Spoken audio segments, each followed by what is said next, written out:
Magandang araw sa inyo mga idol. Ayan, gumawa lang po ako ng paraan. Isa po itong DIY na yung rubber damper niya dito sa auxiliary. Ayan po mga idol. Pag wala na, ito ang resulta niya mga idol. Ayan.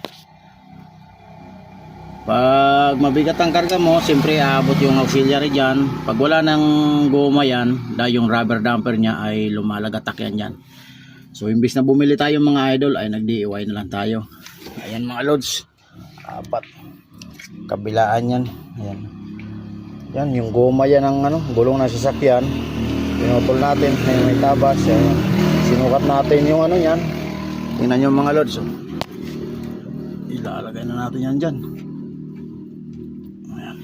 Babaan na natin ito ng konti. Wala tayong tagahawak. Itong isa ilagay natin. Tingnan natin kung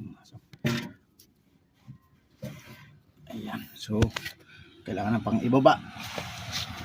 Yan lang mga lods. Ayan mga lods, ilagay na natin siya. Ayan, di ba, oh, ang ganda niya tignan, no? Mas matibay pa yan kaysa sa nabibili. Yung bibilin mo nasa 500 ang isa. So dalawa kabila, apat, oh, 1,000, 2,000.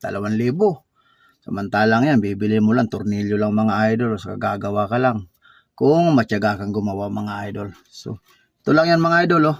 Pinutol natin tapos binutasan ng malaking talim ng barena sa kasi sa dulo medyo maliit para hindi tumagos yung tornilyo niya na 10mm mga idol. So ayan mga lods, share ko lang sa inyo, baka ganun rin ang sakyan nyo, gumawa na lang kayo kaysa bumili pa kayo. Ayan, magandang araw sa inyo mga idol.